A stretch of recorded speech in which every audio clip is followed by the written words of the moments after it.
आनंदाची home delivery. लेखक समीर क्षीरसागर.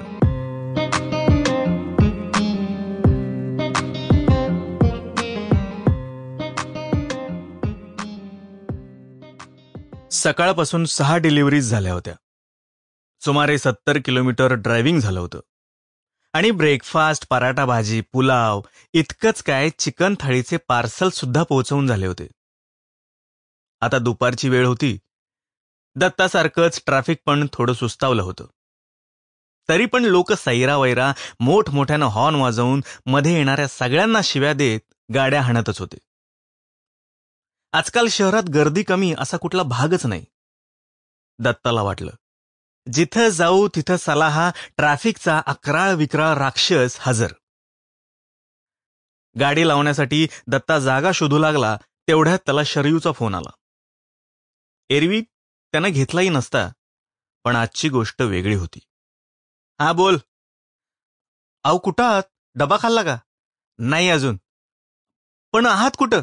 अगं काय लावलंय कुठं आहात म्हणून? हा, कुठं पण असेन मी, मसनात असेन, काय फरक पडणार आहे त्यांनी? अहो रागावू नका, सहज विचारलं. बरं वाटत नाहीये का? हे बघा, फार विचार करत बसू नका. नाही नाही, मी आहे ठीक. तू पण जरा कामात गुंतव स्वतःला. मी बघते माझं.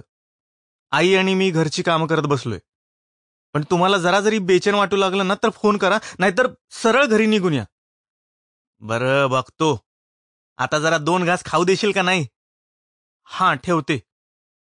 विद्यापीठाच्या मागे नेहमीच्या स्पॉटवर दत्ता पोहोचला तेव्हा रमेश तिथेच होता. मोबाईल बघत टाइमपास करत बसला होता. फिरस्ता जमातीतले अजून बरेच लोक होते.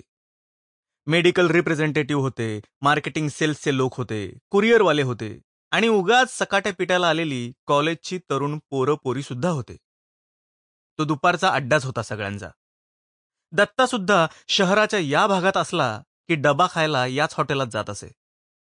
आणि बरेचदा त्याला रमेश किंवा त्याच्या फूड मूड कंपनीचं कुणी ना कुणी भेटायचंच. दत्ताला खाताना बोललेलं चालत नसे हे रमेशला माहीत होतं. म्हणून त्याचा डबा खाऊन होईपर्यंत तो कसा बसा शांत बसला.